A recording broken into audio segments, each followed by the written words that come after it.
review show coming back with the animation series, Terminator Zero, out now on Netflix. We can do some brief channel updates.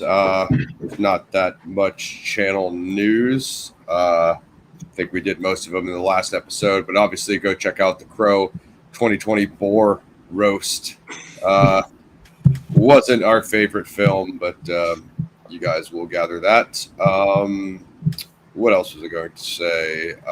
As far as upcoming shows, you guys can weigh in on anything that you want us to review going forward. We'll be sticking with the PXF classics, but we do have Beetlejuice 1 and Beetlejuice 2 coming up, so look out for those. A lot of developments on American Spy Fox's channel, as Gaz has said, so you can peep over there and check that out. And then, as always, stay locked with Average Superstar TV. Lauren Lepre got a film myself and him are producing coming out called Camera X. So come over to subscribe to him, and then follow Camera X on what does Lauren have it on? I think Instagram, X, formerly Twitter. So check those out as well.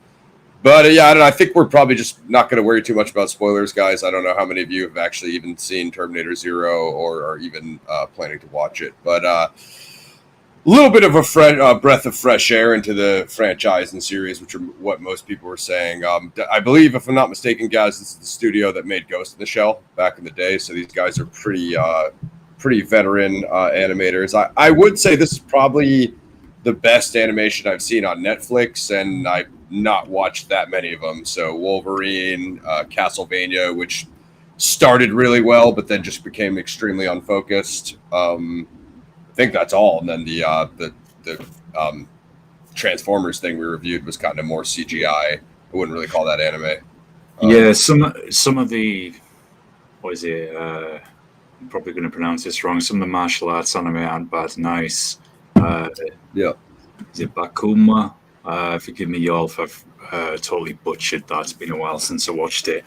Cyberpunk is meant to be okay. They did an anime on that, but I haven't seen it myself. But other than that, yeah, I would agree. This is pretty much probably the best one I've seen outside of Castlevania.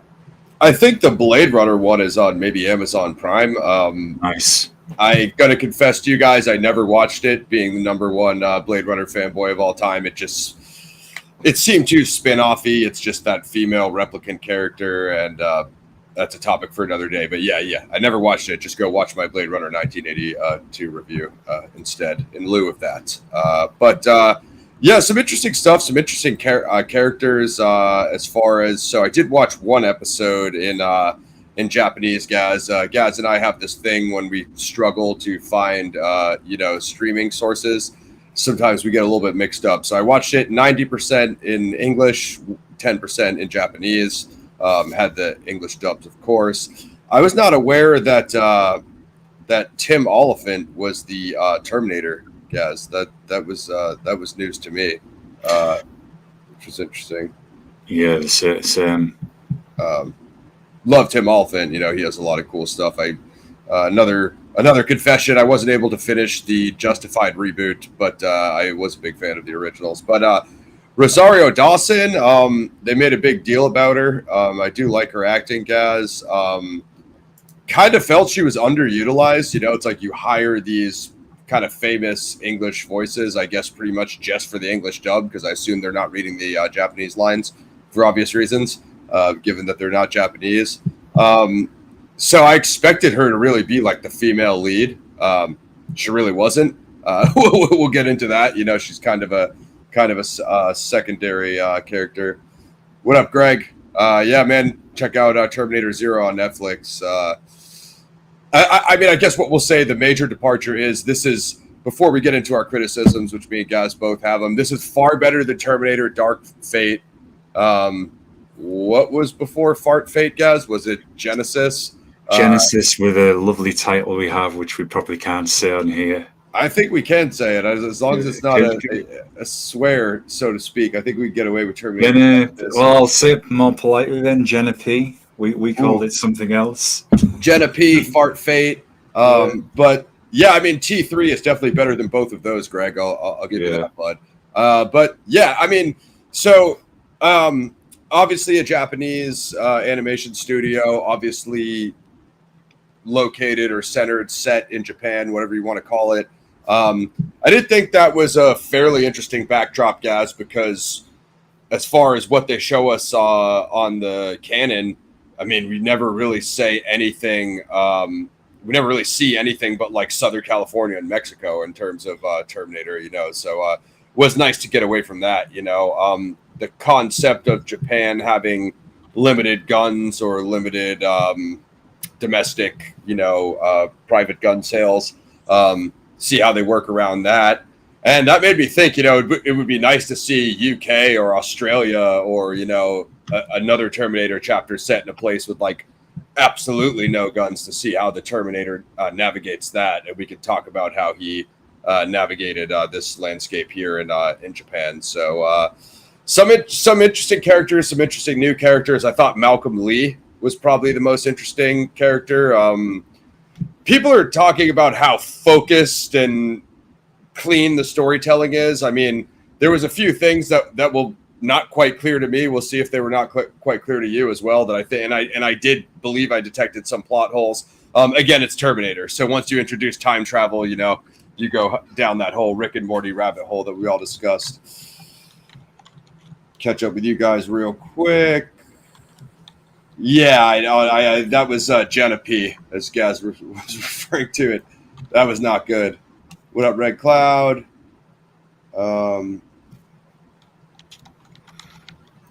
Yeah, I mean, I thought this is Fart Fate, I think you're referring to. So Cameron was, I guess, executive producer, but we all know what that means. We all know what that means.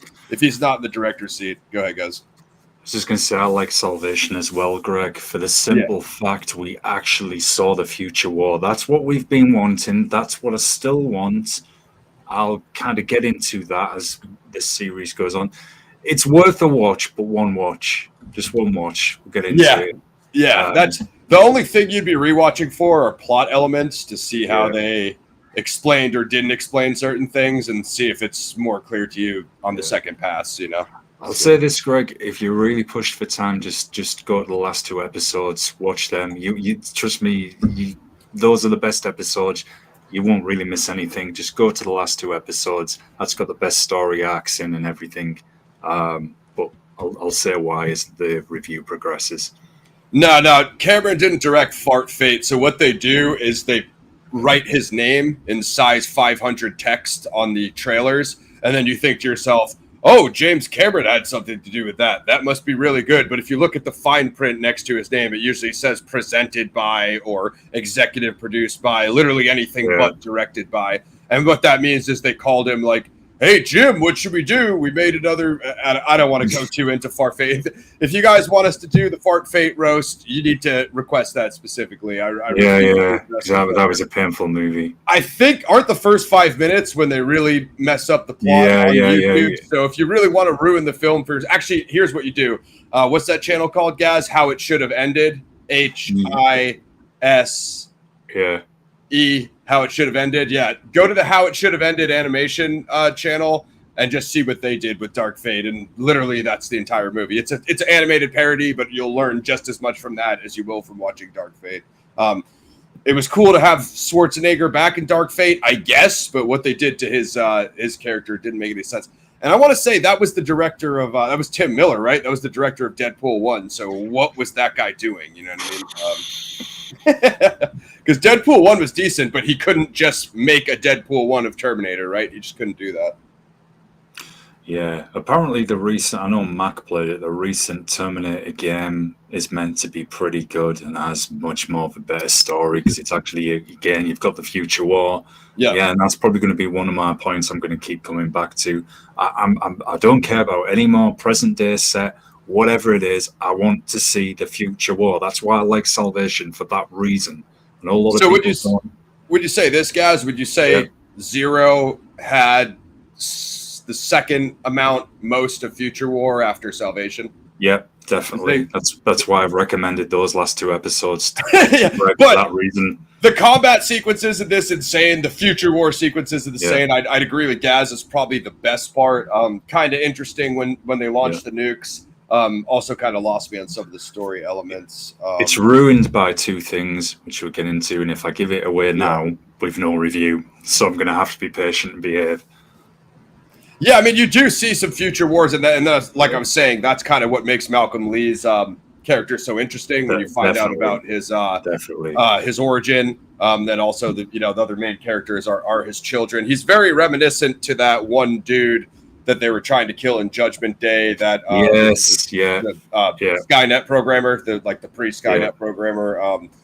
So people have said like, oh yeah, this is this fresh breath into the series, and it's like I saw a lot of similar patterns from T2 Judgment Day, and we'll get into how when the Terminator goes to attack the victims, and then also like the Malcolm Lee parallel with that guy. Again, like I expected a lot more for Rosario Dawson having her name be announced. I thought that like I said, she would be the lead character that was trying to protect Malcolm's children and stuff like that. So I'll pull up the let's see. Episodes. I'll pull up the IMDb breakdown. So the episodes are labeled Model 101 all the way to Model 108, as Gaz was saying in episode 8. In 1997, a haunted scientist brushes his family aside for an all-consuming project. In 2022, a renegade fighter battles a powerful robot for vital data. The way it started was pretty sick, Gaz. The way that future war soldier was fighting the Terminator. She did have some kind of like, the humans need to be creative in how they attack the Terminators. Obviously, the Terminators have the, whatever it is, carbon fiber or titanium exoskeleton. They could sustain a lot more damage. So she injected the Terminator in the eye to extract the data from the Skynet database. What I was thinking is the obvious thing would be infect the Terminator with a virus, because if you can put a virus that shuts down their OS, that eliminates having to find a way to destroy them altogether, That's already been done though, bro.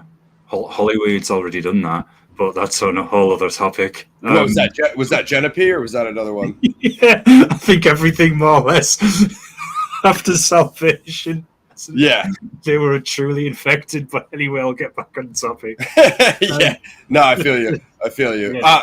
But as far as like the Resistance coming up with they're always looking to exploit a weakness. Well, obviously the Terminators are OS based. You know what I mean? Regardless of how you say it. So like that's a simple way. Of course they've got the cybernetic brain, but introduce a virus, which I was thinking. Salvation was tight, man. We're big Bale fans over here. Netflix. It's on Netflix. Yeah. There's some interesting things. Like the way it starts off, you think you're going to get kind of a little bit more than kind of you do. Like, they kind of jump between like those little like skirmishes, as Gaz calls them, to like just the back and I'm like, dude, if the Terminator's hunting you, there's no way you would have this much dialogue.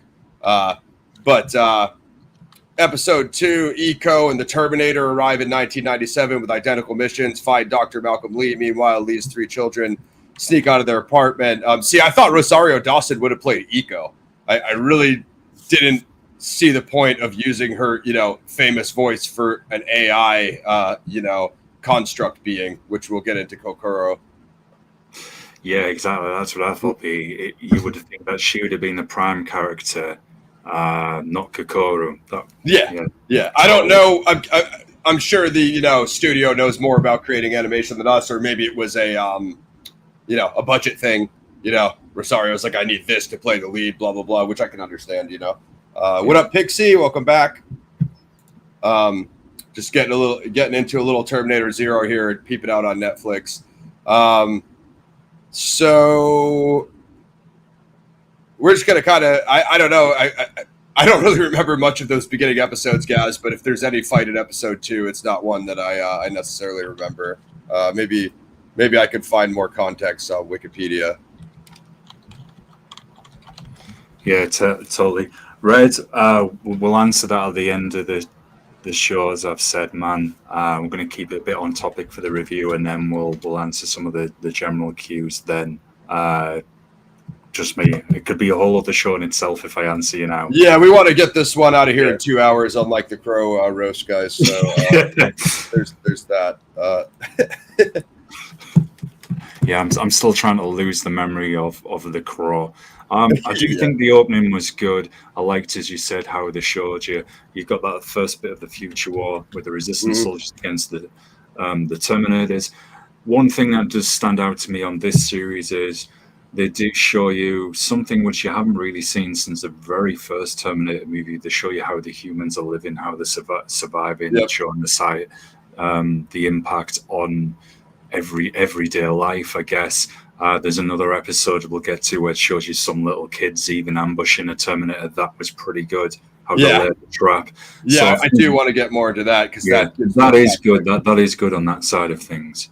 Yeah, that gives more context to Lee's origin, which I thought was like highly interesting. Episode 3, Malcolm confides to Kokoro about his recurring nightmare. The 3 children continue their underground trek, unaware of looming danger. So essentially, Malcolm has this reoccurring nightmare of the apocalypse, of Skynet being taken online, launching the nukes, essentially the plot of Terminator 3, as Greg was saying. You guys have all...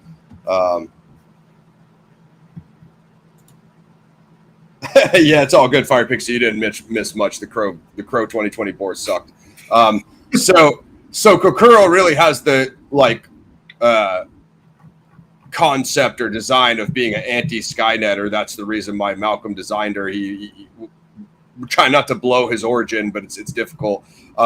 So she's supposed to have both perspectives: the Skynet, what Skynet would become if it is to go active online, versus what the human side, of being the anti-Skynet.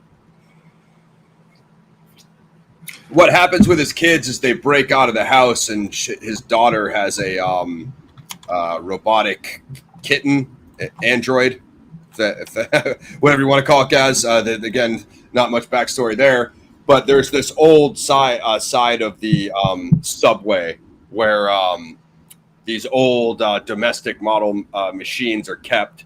Essentially, when they were phased out, they all marched down there and just kind of went into like hibernation. So they're like in this room waiting there. Obviously, at this time, that like Eco is tracking. She's trying to track Malcolm, and then also we've seen like the Terminator travel. They both have the same mission, right? Much like when Kyle Reese is sent back in time to find Sarah Connor. Similar concept to that. So it turns up in episode 3 here as a desperate Eco attempts to elude the police. Misagi's mysterious past comes into focus. Malcolm wrestles with the nature of fate. I think it's episode 2 with the bridge fight, guys. We do see some interesting stuff of the Terminator's ability of just him going after Eco and Misaki, and basically there's this truck crash or car crash on a bridge, and then like a few cops do show up. Cruisers, they have the pistols. They obviously are shooting at that Terminator. He's obviously just taking the pistol shots to the face. So I'm always like interested when they show 1997 when the Terminators aren't taking damage, and like how baffled the cops are. You know what I mean? It's like, just because it's humanoid looking, if you've dumped 2 pistol clips into it and it's had 0 effect, that that's not a guy, right? Like if the bouncing off his face. It's clear. You're automatically going to think, okay, this is. You're probably going to think an alien, a monster, superhuman. You're going to think that it's going to be one of those. That's pretty obvious. And plus, even a Russian or Chinese exoskeleton, some sort of experimental military. I mean, granted, I get it, if you're a street cop, you might not jump to that conclusion immediately, but it's always like when they go up to him and like try to punch him, it's like, dude, 2 pistol clips just bounced off its face. Exactly. That was a cool sequence, though. It was cool, and they kind of show you that ruthless, efficient side. Just how they are a unemotional, absolute killing machine. I thought that was very, very good. There's definitely parallels and throwbacks to the OG Terminator. It is kind of a Japanese version of that, very much mixed with T2. Yo, what up, Slip? Getting ahead of myself, so I'm just going to behave a bit. So we're on episode. Yeah, so I think what we're coming to, like another one I watched where I watched a review, and it was a big channel, really does good reviews. I watch a lot of, but he was giving it like a little too much credit. Like, man, there's all this stuff in Terminator Zero that you've just never seen before. So episode 4, Model 104, as desperate Eco attempts to elude the police, Misagi's mysterious past comes into focus. Malcolm wrestles with the nature of fate.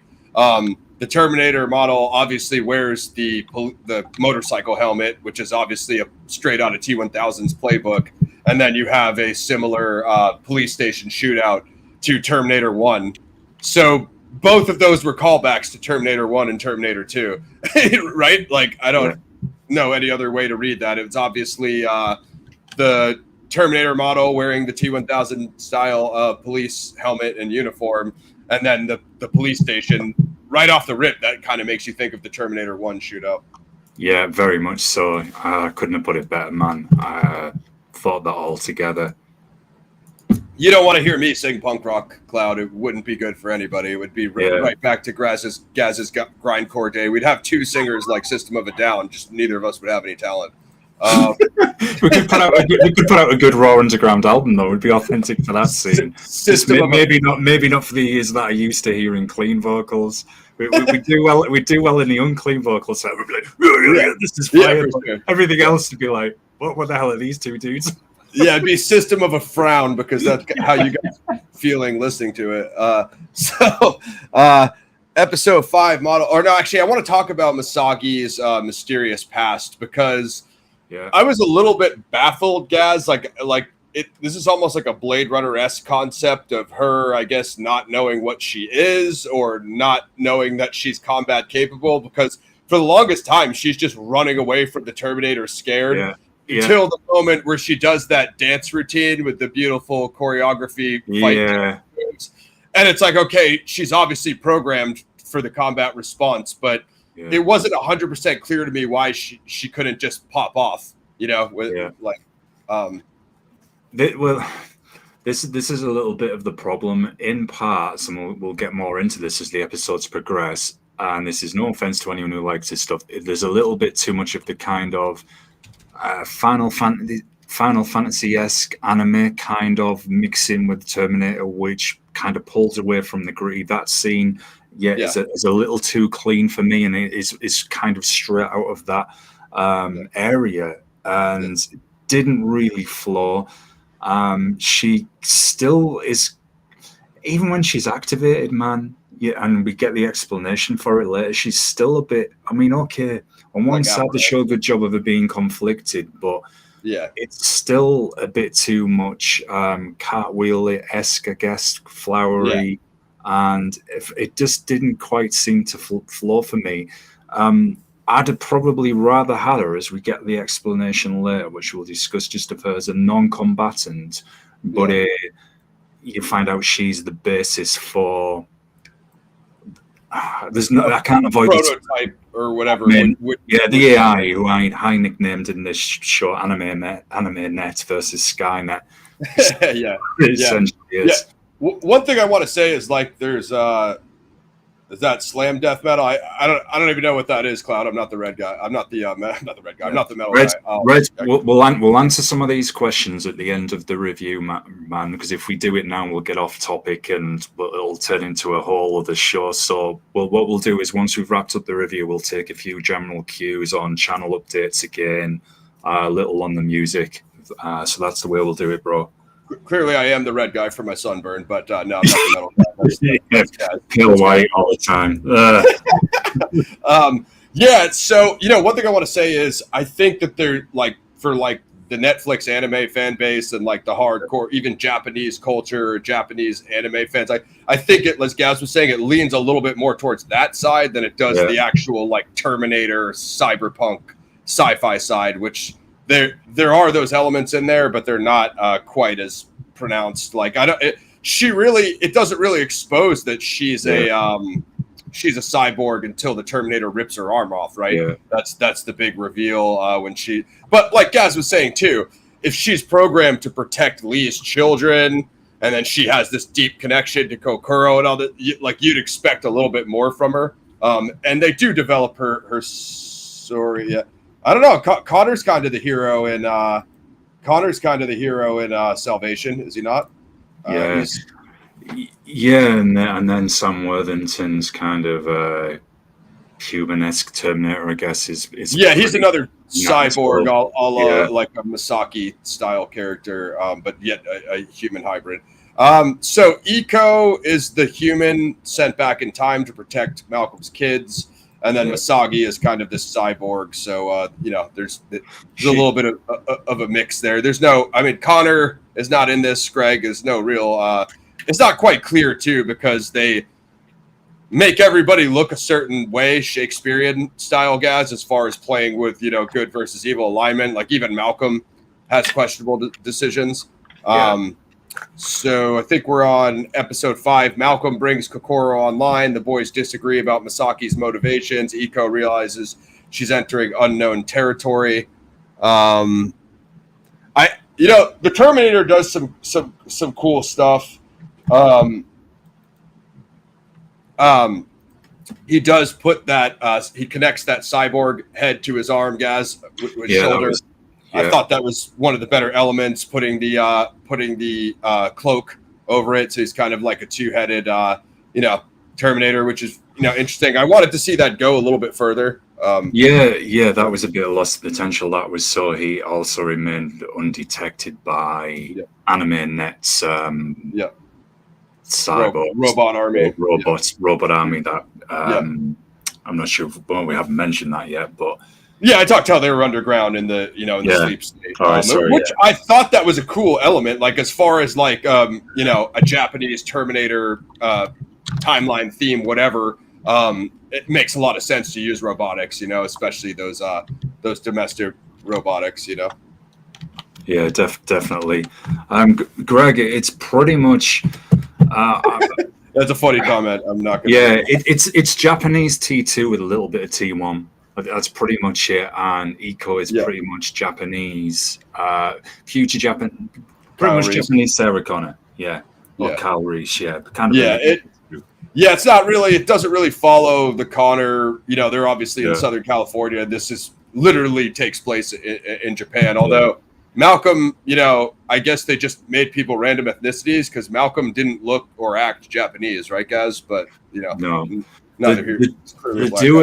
They do an explanation which kind of getting ahead here, but they do an explanation where in one of the later episodes, Greg.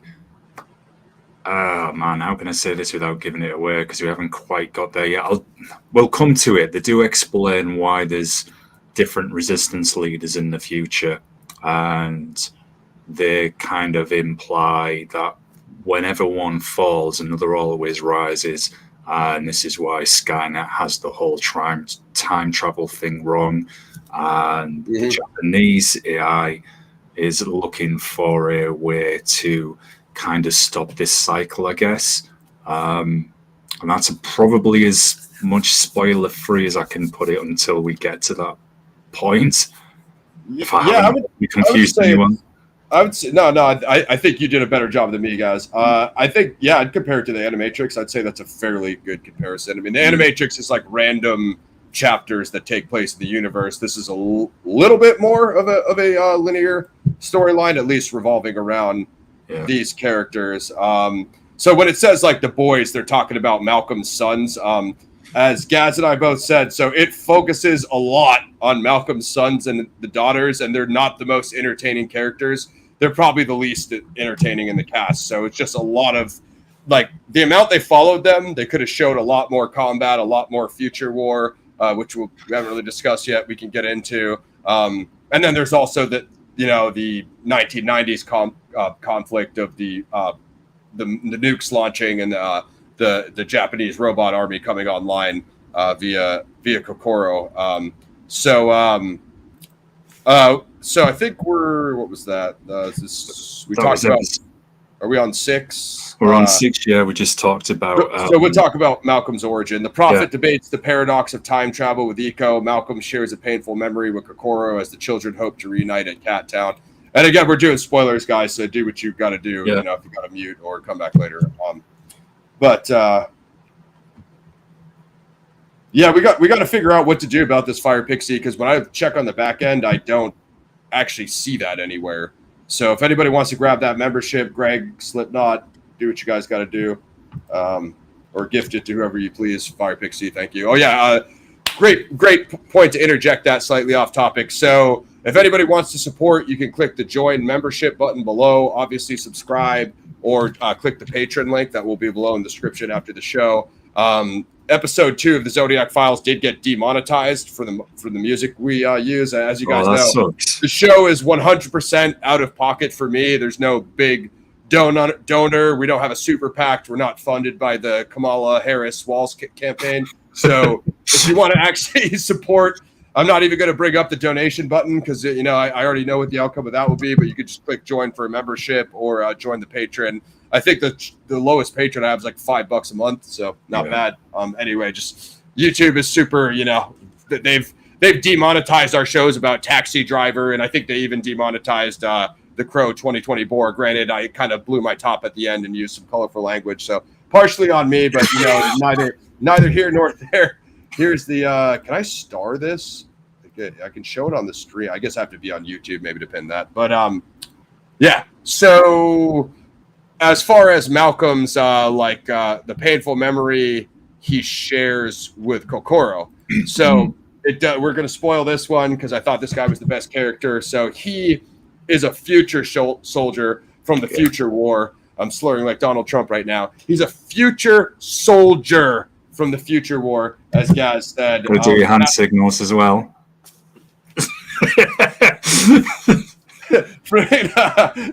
This is going well.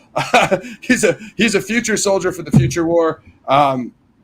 This is what Gaz was referring to when they were talking about Malcolm tells you that the kids get recruited to the resistance at a young age. They're obviously fighting the Terminators, and that was a sick sequence when the Terminator was chasing him through the junkyard with the smashed cars, and they had the tripwire that kind of detonated it and dumped all the junk on top of him. I think that's the one you're referring to, guys. Yeah. No, fair. He definitely is. That's for sure. He definitely is the most interesting character in the show. What I like is they present. They really do show that human side of him and how he's debating with himself morally for every decision that he's taking. Yeah. Find out the tragic events. Spoiler alert here.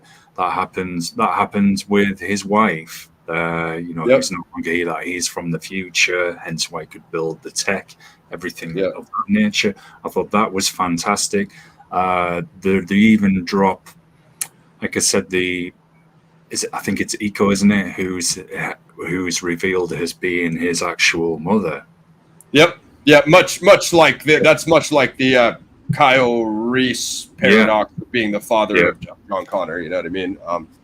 Which is So that was good, because what I liked about it is he went there with his original mission with Kokoro, and then his kind of mission and objectives get slightly off the track a little because he meets his wife. Then we find out the tragedy that happened to his wife, and then he continues developing, I guess, anime net again. So I did think that was quite an excellent. That guy probably had the most rounded and fleshed out story, I would say. I agree. I mean, everybody's complimenting the writing of this, but I thought it really showed through his character, whereas Iko could have been fleshed out better. Misaki could have been fleshed out better. His kids, I mean, maybe they come back in season 2, but they don't really serve. Well, I'm assuming they'd be older. You know what I mean? They don't really serve a massive purpose other than the Terminators trying to get his kids to get to Malcolm. I mean, that's a very much like how John Connor's, the Terminator is trying to kidnap a young John Connor to try to get to Sarah. It's essentially the same type of thing. But what it does show is in the future, Malcolm's working on the Misaki prototype, as Gaz was saying, and his general, essentially the humans are losing the war in the future. Like you all know that. So Malcolm, being a genius, level programmer, robotics creator, is looking for an alternative way for the humans to win. So he does that by, creating another machine that can be on their side. That actually makes a lot of sense. Now, some of the resistance brass generals and level officers are completely anti-machine for obvious reasons. They're in a war with Skynet. You know what I mean? So you do see, what up, Matt? You do see a crazy sequence where the general or whatever he is, I'm not really sure what his rank was, guys, turns on Malcolm. Oh, that was really fire, because it kind of and it also shows you just how brutal the humans can be as well. It's like, no, it's a machine, no matter what, that is the enemy. We're not going to use this, and you're a traitor if you're going to, even consider using do the research or cyber. So I thought that was excellent.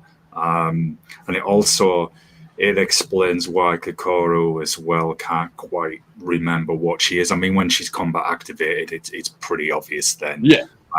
One thing I will say quick, folks, Ross mentioned Malcolm's sons. Sadly, they are the most irritating thing in this show.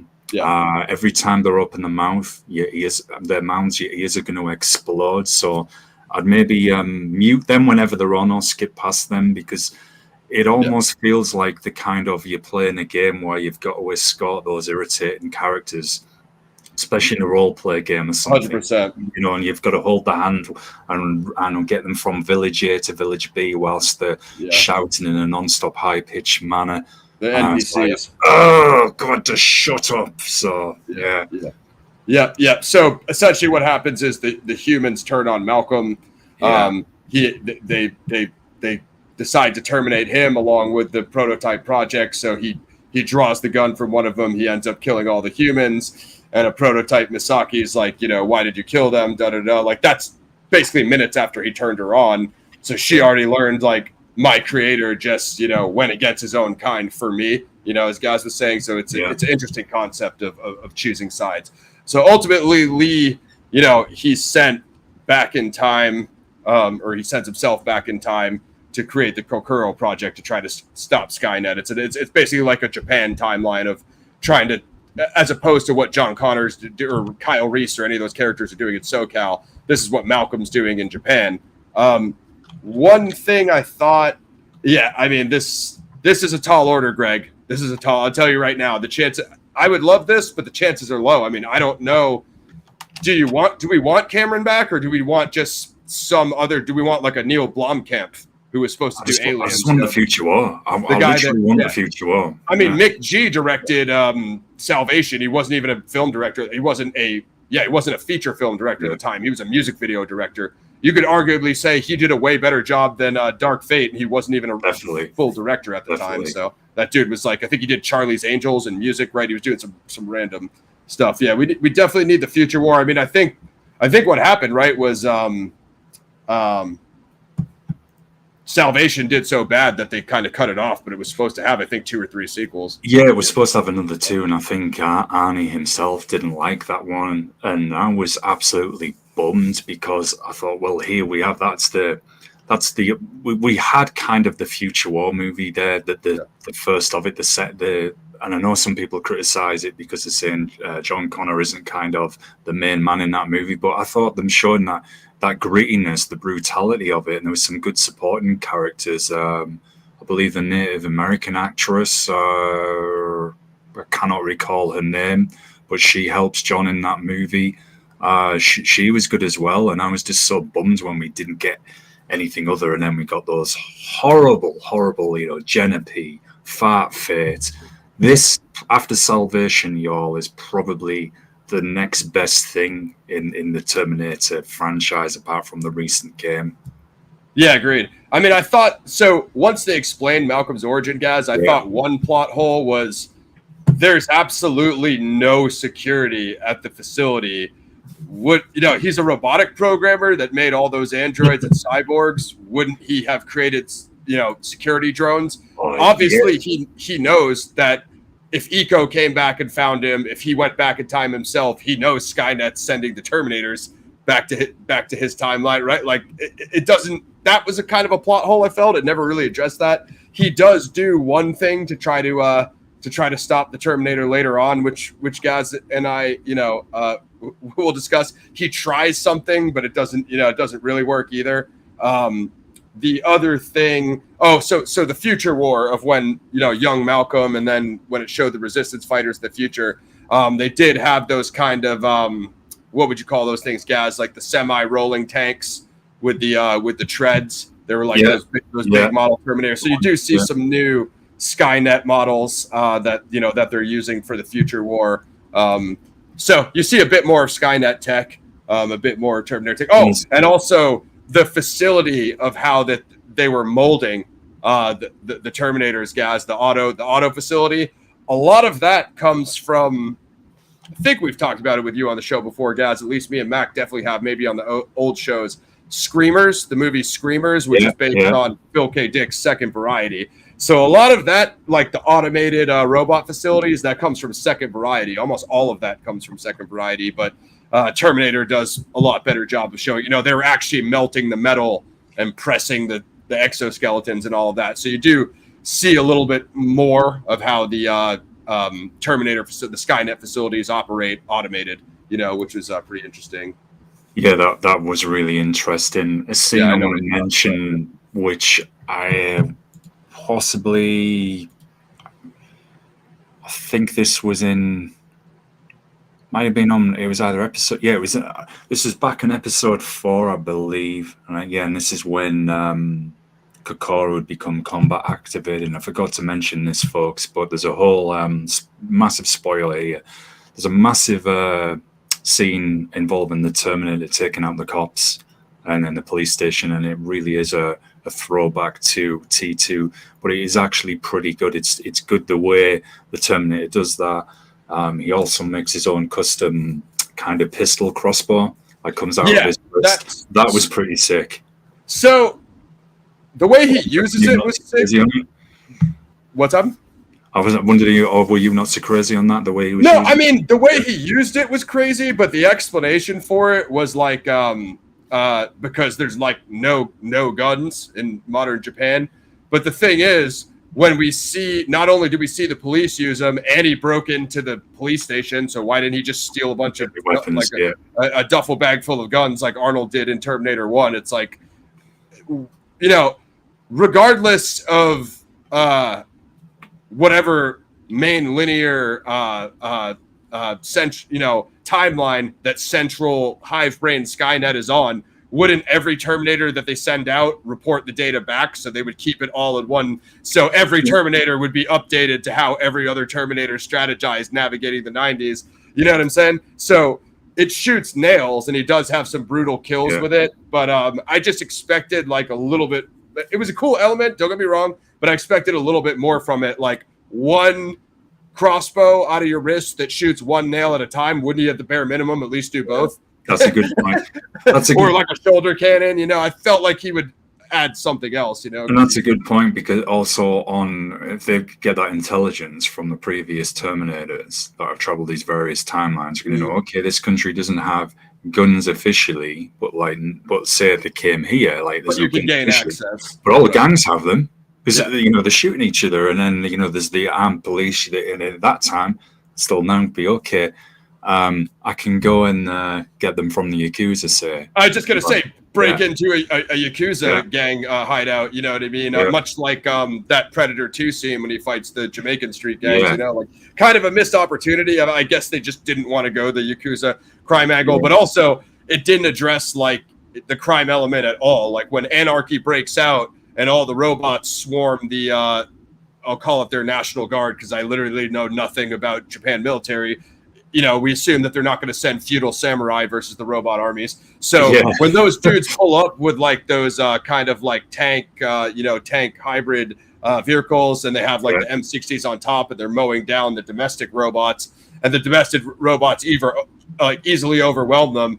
Well, that's just the, kind of National Guard, local domestic Japan military. You're telling me all the Yakuza are just going to sit there in their hideout with, like Gaz said, with Uzis and grenades and whatever else they have, and they're just going to wait to see what happens out there because they're going to think that, oh, wait, the robots are coming here. The sky. And what did the robots do? They enslaved the Japanese population, put them all in internment camps. Yeah. You think the Yakuza is going to be sitting around waiting for that to happen and not do something? No way. Yeah. No So way. No they way. totally missed that element. I was like, dude, come on. You got to at least show one scene of how the criminals and the gang cartels are going to deal with that. You know what I mean?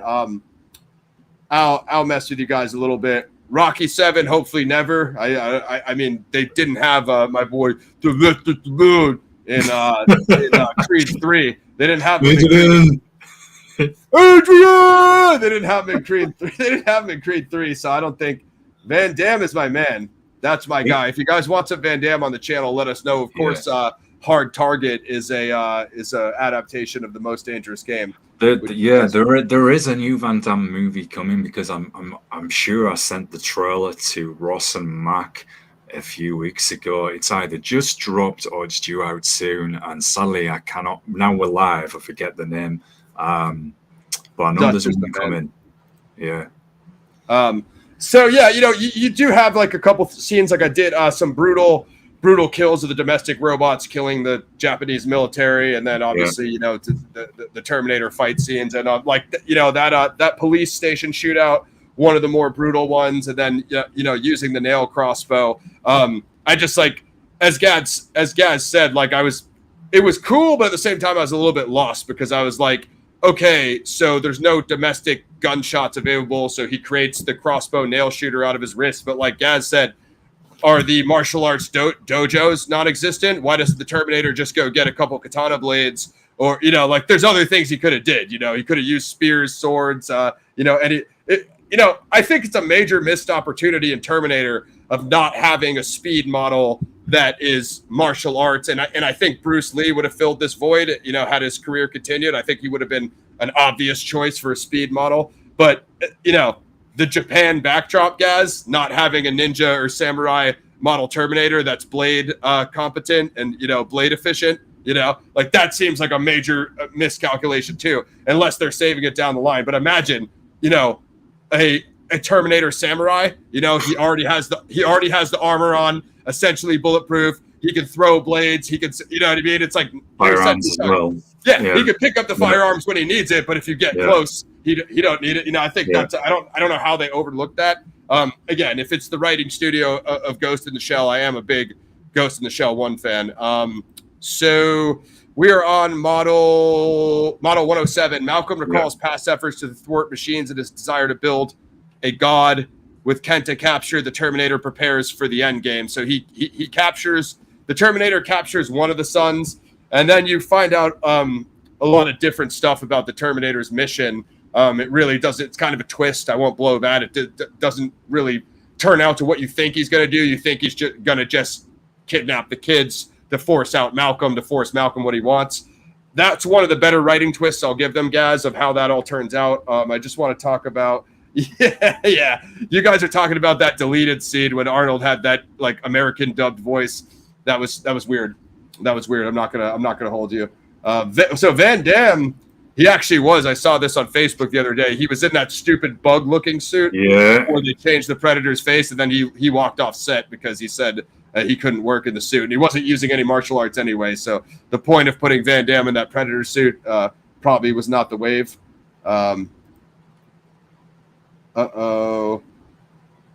We have Pixie, Toxic Avenger, the first one only, or we can talk about the Trauma film. So we're definitely going to do Toxic Avenger. Look up the look up here. I'll look it up. What's the Toxic Avenger release date? Challenge question for the chat.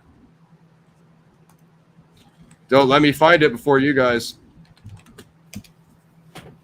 And apparently that remake got canceled, as we referred before. So the Toxic Avenger. Did anybody get it? Release date. Wait a minute. They have it on IMDb? Release date, November. So it's coming up. Nice. It's coming up, Pixie. Ask and you shall receive. Yeah, I mean, I think Van Damme fits a little bit better than Bruce does in those because it's kind of more based to Van Damme's fighting style than Muay Thai. I mean, Bruce is just so talented that it's kind of tough to watch him God mode through every movie, like Enter the Dragon, because he would have absolutely decimated the people in Kickboxer. I mean, I guess he would have worked in Bloodsport, but Bruce in a tournament, he would have beat the crap out of the entire Kumite at the same time. So when the Terminator, so we were talking about when Eco is trying to stop the Terminator inside the Kokoro. It's a data center, really, an AI facility. No, okay, yeah. I mean, this is up Gaz's alley. This is something that could be cross-streamed to Mosh Shinobi. Game of Death. I mean, I was thinking Enter the Dragon. I was thinking of putting Enter the Dragon on my PXF Classic, Greg. Well, the thing is, if what we could do, we could stream them both. We could do Enter the Dragon, the uncut edition, where they show him with the nunchucks, and Game of Death as well. Those are two definitely. So it could kind of like double classics there. So that was one way we could do it. So this episode, Model 107, as you said, when they're in a data center, this Model 107 and Model 108, which we're going to get to next, my two favorite episodes are the best ones because of the twist that they show in the story. We definitely see a lot of the future war, which is excellent. We find out about Malcolm, whether he's from the future, the reason behind his decisions as well, why he's created, I'll just call it Anime Net versus Skynet, etc. The role of Eco. There's one thing I do want to say, and I come back to. It was in an earlier episode, and I was mentioning this. Did you find that where the soldier Eco pushed the Terminator down an elevator? I found that a little bit silly. Oh yeah, well, come on, man! You're going to push a huge that? No way! We couldn't. It's not being sexist or anything. If anyone says anything, it's nothing like that. I'll give it this. It was a creative way to stop the Terminator because when you're a human in the combat, we'll talk about Eco's weakness in this next scene. You do have to come up with a way to do it, like Lee did, when he had the tripwire and blew up the junkyard thing. Yeah. So it's kind of her version of that. So I was like, okay, pushing him down the elevator shaft, creative way to stop. Not going to kill him, but a creative way to stop him and get away. But as Gaz said, you assume that they're 300 pounds, 400 pounds with the metal exoskeleton. So going up and pushing on him is going to be the equivalent to blowing on him, with some wind. How did you find, though? I've got to ask you this, man. How did you find, I guess, Anime Net, as I'm calling it, compared to Skynet? Did you find it a little bit, as I'm saying, a bit too much kind of anime, manga, Final Fantasy? Because I thought it was. I could understand, we obviously know why Malcolm's created it, but I didn't really feel like it quite worked with Terminator. It's a little bit too kind of, the only way I can describe it, like that fantasy anime manga-ish. That's no disrespect. You're talking about the three characters, the heart, mind, body, that didn't quite make any sense. I don't. And then she's like, but all three of these AI entities are going to talk with one voice. I'm like, then you might just consolidate into one character for sake of our understanding. So I was kind of on the same thing as you. I mean, you need something because you need an anti-Skynet, but then she's like, it was kind of like when Apocalypse watches the world history in that crappy X-Men movie and he sees all the war and all, you know what I mean? And she comes to that conclusion like, oh, well, the humans would have just killed me either way. That kind of gets us into the next episode, which is kind of like the kind of stalemate ending. It's kind of like, first of all, you don't know that, Kokoro, because you can't predict it, So and also you're created by a human who killed the humans who turned against him to preserve your, Misagi prototype mother. That, what I'm saying? So it's like it's like they thought these things through, but then the way they explain it to you, like you were saying, is not 100% clear. But beyond that, I want to come to this fight when Eco is fighting the Terminator in that final data center, and she blows up she does kind of the same tripwire thing that Lee did earlier and blows up the C4.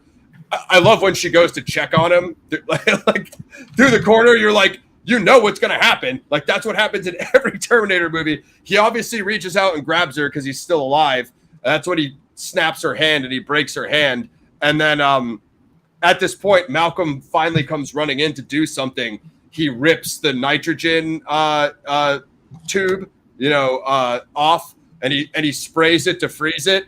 And that was pretty much the first thing they did, other than Eco, in that moment to try to stop him. And I'm thinking to myself, like, Malcolm, you know what a Terminator is because you're from the future war. You know he's going to get sent back to try to either kill your kids or kill you to get to you. And then you design this facility that has no defenses against if a Terminator breaks in, That was such a huge flaw because, as you said, he's from the future. So he would have some security measures. He would know how to fight them. And even say if the tech at that time was limited with what he could build.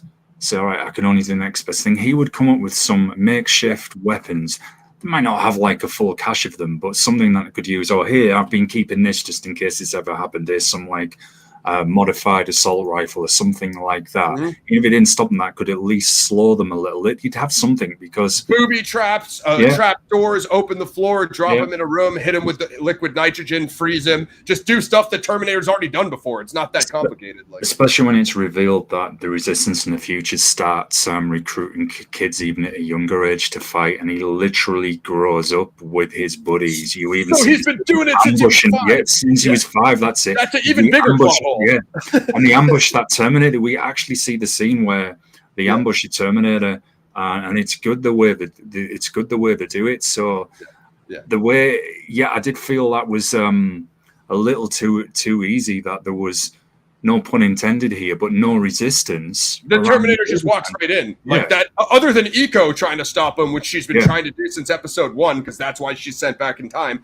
Didn't make any sense. Like, so you're going to design Kokoro and essentially think. First of all, Kokoro's AI, so you don't necessarily know what she's going to do when you bring her online. You don't know that she's just going to agree with what your opinion of what you wanted to do her. She obviously doesn't, so that's an even bigger plot hole, like Gaz was saying. So he goes out, he rips the gas nitrogen line out to try to freeze the Terminator. That's kind of his last move of desperation. Also, what the whole time Eco was fighting it, why didn't Malcolm just say, hey, that tube over there is the nitrogen gas. After you set the C4 off, why don't you crack that open? He just runs over and does it himself instead of telling Eco, who's the warrior, that, the fighter, that should be doing it for him. So it's just like, it's like a twofold plot hole. Like, he doesn't do anything, and he also doesn't tell her. Both drove me nuts, but whatever. I mean, you guys can, weigh in and let us know what you think. But like Gaz said, the combat sequences are by far the best in the last 2 episodes. Episode 8, Model 108, Kenta wrestles with a brutal choice. The Terminator reveals a shocking truth as the future of humankind hangs in the balance. So that's, what Gaz and I were referring to. There's essentially a plot twist of what the Terminator's mission is. You kind of think you know what it is, and it ultimately kind of changes. It ends the final thing as a Skynet versus Kokoro Net, or Anime Net, as Gaz calls it, with the decision resting on Kenta. I also didn't really agree with that plot element, Gaz. That story arc of Kenta, of Malcolm never saying anything to him about it, except we spoiler. The Terminator shoots Malcolm with the nail in his chest when he tries to freeze him. So as essentially he's dying out, he's like, I know you have a lot of questions, and just dies on that cliffhanger without telling any of his kids, like, oh, I'm a future warrior and I built this whole thing to save humankind. By the way, all of these decisions are going to rest on you guys. I didn't give you any information to prepare you on it. So I assume that's where the sequel is going to go, is Kenta's story arc. Yeah, what they'll probably do, and what they've done, it'll do in many other shows and series, no doubt there'll be a video file or something they can watch where they'll be like, oh, if you're watching this means I'm no longer here. I'm really from blah, blah, blah, blah, blah. And then there'll be a cache of something somewhere with all these. But it would have been nice if we'd at least had a small bit of that. Yeah. I mean, that's the thing, as Gaz said, calling back to that in season 2, when Malcolm literally had all of season 1 to tell his children that doesn't make any sense. But like we said, I'd still rate the action highly. The future wars were crazy. You do see some kind of musical sequences of Skynet launching the nukes. That's always interesting. The robot army turning on the humans in Japan, definitely interesting. Maybe spent a little bit too much time on the underground tunnels of Cat Town, because I felt like they were literally walking around in those tunnels for 3 or 4 episodes looking for Catamounts. But then they encountered the Terminator down there, and Eco does have some good exchanges with the Terminator, given that she doesn't really have any heavy weaponry. She has like a revolver, so she has to come up with creative way, much like Kyle Reese had to, make the dynamite sticks and all that crap in Terminator 1. So overall, pretty sick. I rate it fairly highly. I have to go grab my phone to see what it was that I rated it. Not perfect, better than Fart Fate, better than Jenna P. I think that new game is on sale on Steam. Is it Resistance or what? I don't know if you and I know Max played it. I haven't, but Max talks about it highly. I think it's getting heavy promo on Steam, and then also the Salvation Arcade. Resistance. I played the Salvation Arcade at Dave and Buster's. That's actually 1,000 times. Or no, yeah. The Salvation game is sick. It's kind of like you hold the rifle, and it's definitely better than those last 2 movies. I'd be down to review Red Dawn. We'll put that on the Fire Pixie list. Yeah, and I'm guessing the OG Red Dawn, not the remake. No. I've had the unfortunate displeasure of seeing the remake as well. Remake's an abomination. Fun fact, Red Dawn OG is the first PG-13 movie. Really? So Fire Pixie, PXF Classics, Red Dawn, Toxic Avenger, and I'll have to look this up, what you said about me about this, because as amateur as I am, I literally have no idea how to do that. So I'll look into that. I'll see if I can figure that out on my end. But yeah, there it is. Terminator Resistance. Looks like Mosh got the link up there. So we'll give you. I don't know if you want to start off with your rating, Gaz, but Terminator Zero out now on Netflix. Same studio that created Ghost in the Shell. If that's your thing. Yeah. Well, with me being naturally miserable, folks, as you know this, I'm never much the person of absolute joy here. I rate this probably quite lower than Ross. 6.5 for me. It is not terrible, but it is not great. The last 2 episodes saved this entire series for me. If it wasn't for them, I would have rated it even lower. The Future War scenes are nice. Malcolm is the best character by far. The kids, though, are too annoying. There's too much running around with them. Their voices are great on you. I just feel there should have been more minor characters that kind of just pull the show down a little. And that sucked because the action scenes are good. I wasn't crazy on the kind of animated net kind of 3 individual.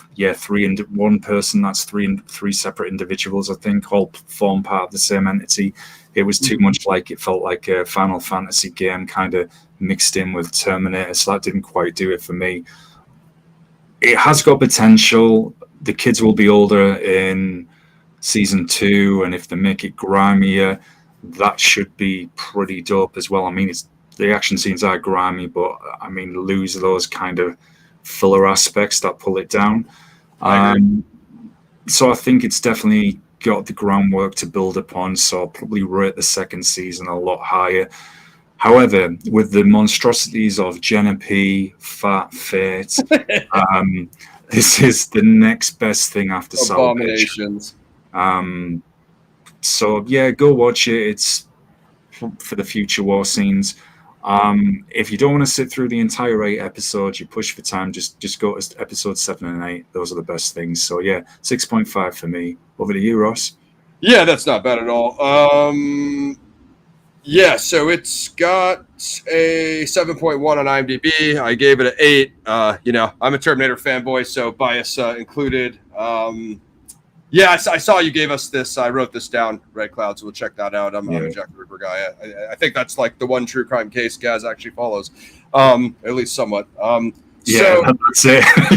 I agree. I mean, I was super hyped for this when the trailer dropped. I will post the trailer in the description as well. And because it showed you all action sequences, and I'm like, oh man, this is going to be nails. If it's all fighting, that's going to be sick. What they don't tell you is Malcolm's 3 kids are going to be following a robot cat in the subway for 3 or 4 That's episodes. the problem. So there was a little bit of pacing issue, not pacing issues like The Crow 2020 Bore. That's literally the worst film I've ever seen in my life. But you know what I mean? it does have that when the domestic robots go live, they kind of have that skirmish with the military and the police, and then obviously some good fight scenes at the end, and of course the future war scenes, which I thought were fire. So yeah, check it out, guys. I'm interested to see where season 2 goes. Definitely one of the better Netflix animes, and mostly just because of the Terminator content. Like I said, it did bring up the question of showing the Terminator universe in other countries, which I think there could be a lot more, that we could see. Obviously, this is Japan, but it would be cool to see, like Europe and just other places with absolutely no firearms. How do I think that was an interesting concept. How does the Terminator navigate that? So definitely, go ahead, guys. I say that was interesting seeing Japan's perspective and seeing that cultural angle on it. So that is a cool thing, because obviously we know this happened worldwide. So how did other countries see those events happen? So that is good. And as I said, people might think, oh man, you're just eternally miserable, you've rated it 6.5, you're not that crazy. Look, it's not absolutely terrible. It has its moments. The action is really solid, as Ross said. The last 2 episodes are definitely the best. We get the future war scenes. Malcolm is a great character, pretty much this version's T2 scientist character, the guy who I think when Arnie shows him, cuts his arm open, says, look, this is what Cyberdyne Systems is going to be. So that's good. I just feel, as Ross said, there's too much running around in subways with those kids with the robot cat that really does feel like filler and just pulled the series down a bit for me. That was the problem I had. If that could have been reduced or not even in there, I would have rated it higher. That dude is Miles Dyson. I can't believe I forgot his name. Yeah, me too, man. That's how you go right. Your brain just goes. Yeah, when you fill your brain with too much Terminator knowledge, the character names start to slip. But it was Miles Dyson. I am a true Terminator fanboy. I mean, of course, the Terminator's voice of Tim Oliphant. He doesn't have like a ton of dialogue because he's a Terminator, so he's not conversational. But if you're a Tim Oliphant fanboy like me, it scratches that itch. So.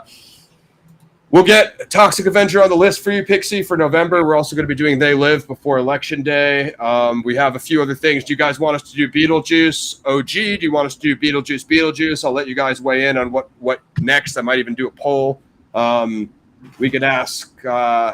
We could take the random questions now before me and Gaz get out of here. Gaz, just before we do, I'm going to put this one question out to y'all as well.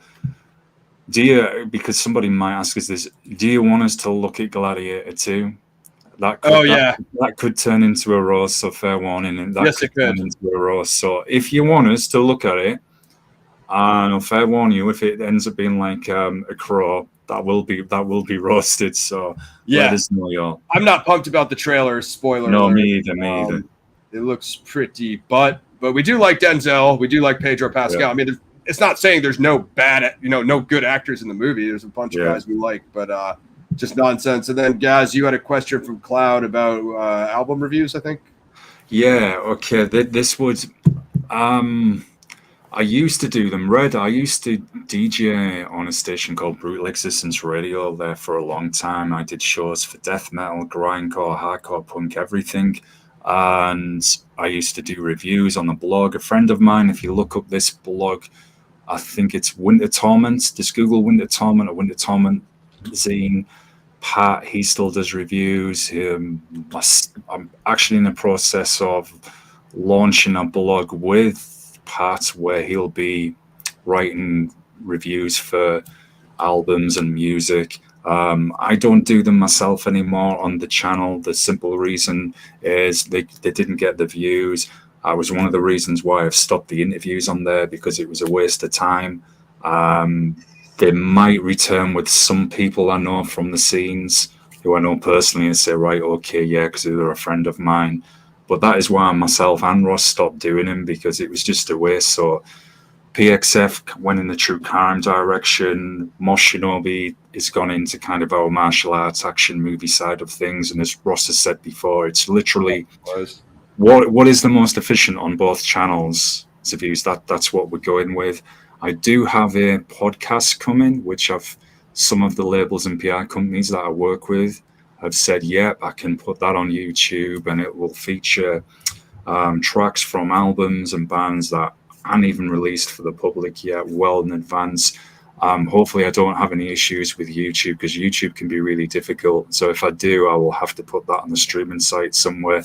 But that's literally it, man. It's not that myself or Ross didn't want to do them or sit there and say, hey, we'll do a thrash playlist and do some thrash reviews or anything else. It was like, if we're going to spend the time doing that and it sadly doesn't get promoted, it's like, well, it's just not efficient for us. I'm sorry to sound pessimistic. I've just realized I sound so enthusiastic all the time, man. Yeah, I don't think they come to PXF to cheer up their day. It's usually just us like some terrible movie, or, you know, in a rare occasion recommending something we liked. Yeah, I don't think I did see the extras, but I would definitely watch them, Cloud. I love From Hell. Yeah, I don't think I have a copy, but if they come out with a steelbook, maybe I'll grab it. Not 100% sure that that's the right suspect theory that they present in From Hell, but I do have the graphic novel back here on my bookshelf which I did read, which is like a Bible. Thing's massive. It's like 600 pages. Wow. Sick graphic novel, though. Sick movie. Love Depp. Love that. Here's a random one for y'all as well before we take some more questions. I just literally was talking to Ross about it the other day. I found the script. Greg, you'll be interested in this. I came across the script for Seven Samurai from when I was at school just a few years ago, because I did screenwriting with creative writing. Genius script. Yeah, 188 pages. So it's one hella script to navigate through, but super interesting, man. And I'd forgotten. Well, movie's what, 3 hours long or 3.5? Yeah. That's an epic. Again, we do want to bring Kurosawa to the channel, so you know, if there's The Hidden Fortress, Seven Samurai, take your pick. Sword of Doom, Throne of Blood. I'm probably a little bit more of a Kurosawa guy than I am, you know, of the regular martial arts stuff that Gaz is covering on Mashinobi. I love that stuff too. But I'm, in terms of filmmaking, massive Akira Kurosawa fanboy over here, as well as Toshiro Mifune. Yeah, as we said, Wackiator Poo. I mean, I guess we're probably going to get out of here in a couple of minutes, guys. I'll look into gifting those memberships, Pixie. I'll at least try to get all our regulars here some memberships. So we have Nesnorlian, the director's cut, which Gaz watched. He said it was a bore, and that was Napoleon. And then we did this one, so I can check this off. If Mac ever returns, Gaz, or you get Silent Shite reviewed. And then the backlog, we have They Live. We have They Live, The Thing, Red Sun, some shorts, and then we have the Kurosawas, obviously, some November. Gaz and I will get together this weekend. We'll plot out the schedule, and then I'll also ask you guys for feedback in a poll in the community tab. Do you guys want me to review season 5 of The Boys? Oh wow, let's do it. Ooh, I've got to watch that, and then I'll get that screened, and then we can get on it. I might just do that solo with the audience if you guys want me to, because Gaz, whatever season you left off on, you'll have to pick up there, and there wouldn't really be a point of you coming in on season 5, you know. Anyway, it's not the best season anyway. 3 is, or wait, that was season 4. Yeah, that was season 4. Excuse me. So season 5 got. The one I left off on was where, you know, Homelander's son, I think, found out the ability he could fly, and when Homelander stood on top of a skyscraper or something, he pushed him off or whatever. That might be season 2. But yeah, I do love The Boys is my favorite show. If you guys don't know, well, that last season was man. I think I saw the first 3 seasons of it. What's your favorite Punisher movie? Clear out your afternoon, Slipknot. How much time do you got, bud? He always has to do this to us. I like Punisher 1989 with Dolph Lundgren a lot. He doesn't really wear the skull shirt. Punisher Warzone maybe second. I'm a big Ray Stevenson fan. I'm a Ray Stevenson fan boy. Rest in peace, Ray Stevenson. Thomas Jane, not really my thing. I like the short film Dirty Laundry more than I like that Punisher with John Travolta. Is that everything? I don't think I'm missing anything here, guys. I'm a Punisher guy. Yeah, I like. I mean, the OG Punisher. There's one of the 6. I'll never forget this scene. Isn't that scene where he literally puts a noose over from the top of the stairs and then strangles that guy? Yep. It's a classic one. It's got the grittiness. Even the cop. Is it Louis Gossett Jr. who plays the cop? I believe so. Yeah. Yeah, he's sick in that movie. Warzone, definitely. That would be the next most favorite. I'm with you on that. And then probably season 1 of the Netflix series before it became. Oh yeah, I forgot about that. Yeah. So my man John Bernthal, yeah, he's good.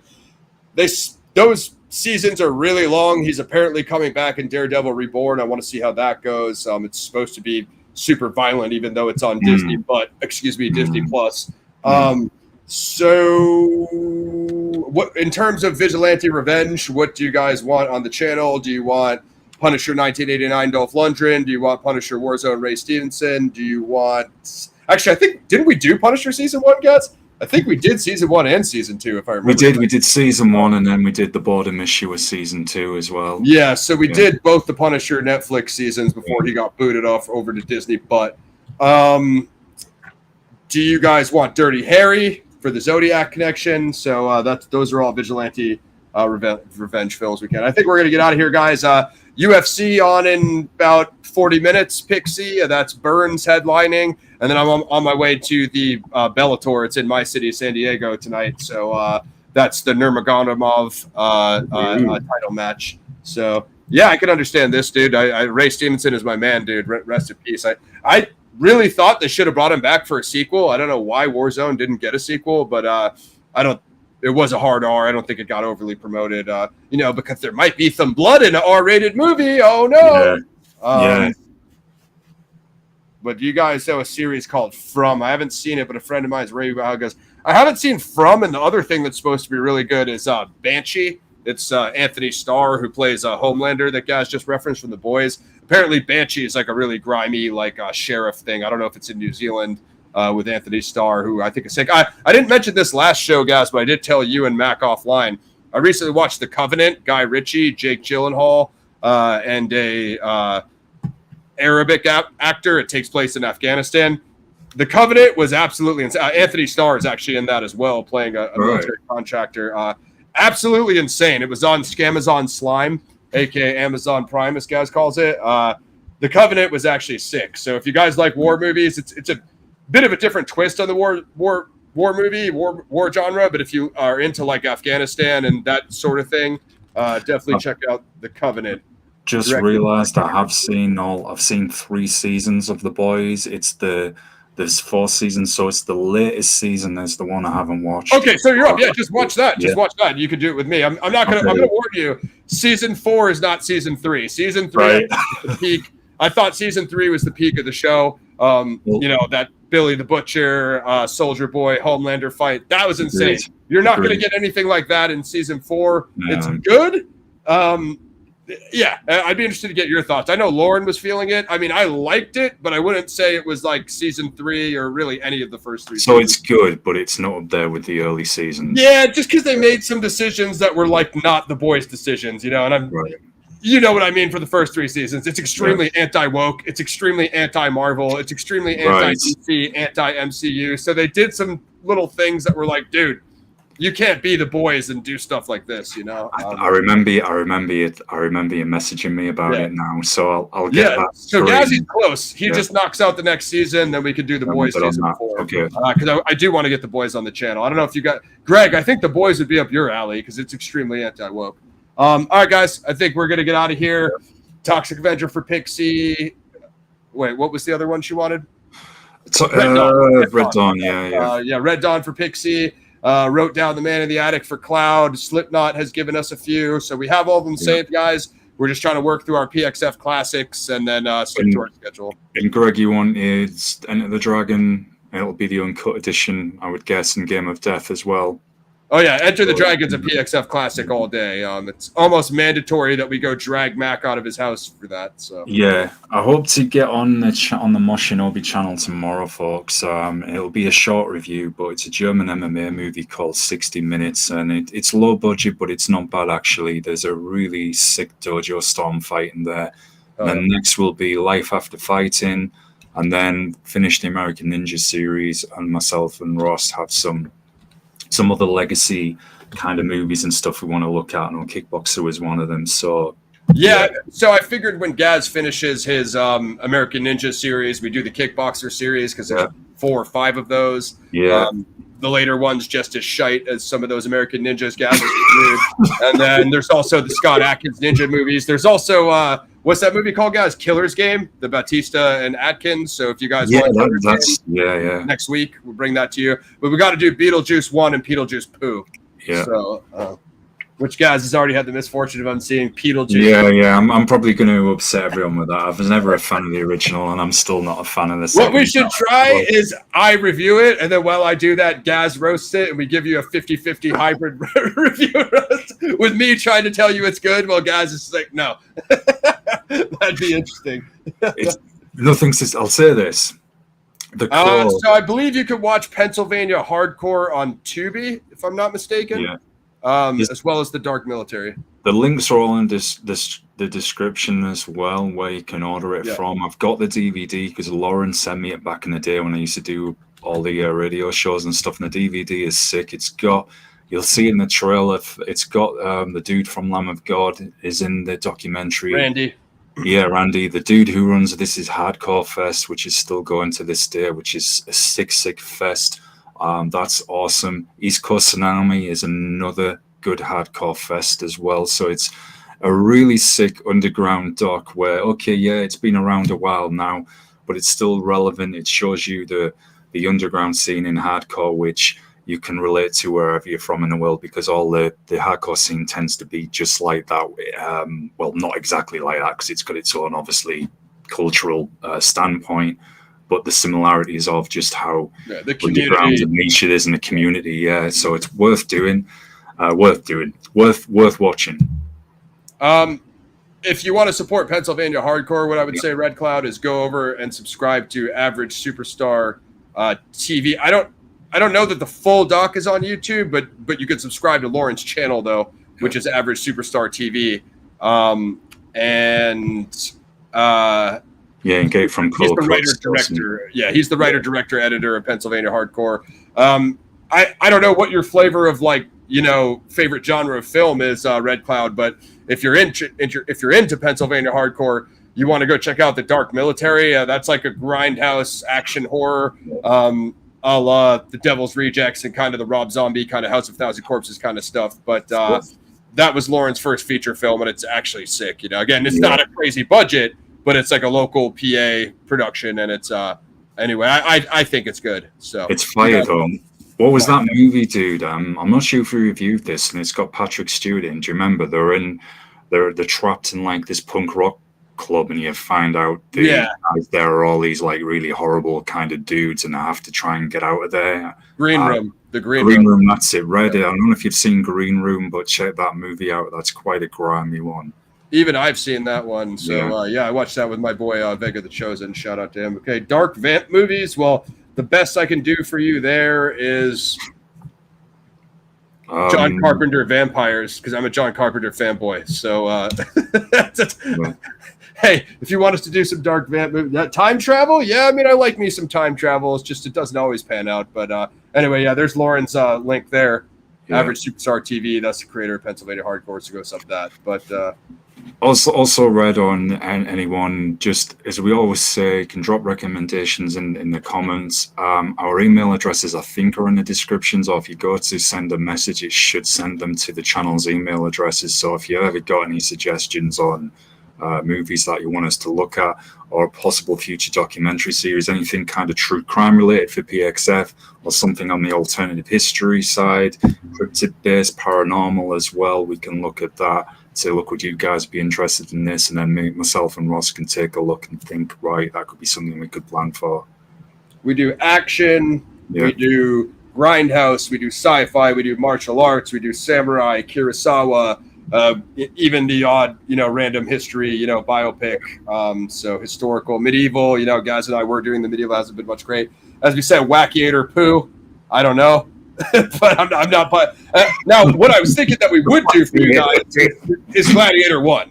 We'll meet you right in the middle. Gladiator 1. We'll give you a good one, And then if you guys like that and you love Suburbia, is that the no? I'm thinking of Suspiria, the Italian. Is that a movie or a series? Because isn't that on Netflix, right? The time travel That's the thing. one I'm thinking of. All right, gang. I think we're gonna land the plane. I gotta go get ready for this Bellator event tonight. But Pixie, hopefully you're tuning into UFC. I want to see Burns take that W, hopefully. And yeah, Bellator should be crazy. So tune into that, guy, if you guys watch MMA. That's it for us. I think we're probably coming back with Beetlejuice OG. Suburbia about the punks. Well, I know. Oh, yeah, I was thinking of the Italian crime series. Maybe that's what. No, that's Suburra. That's Suburra. Yeah, but there's another one launched, a spin-off set in Rome, I think, called Suburbia.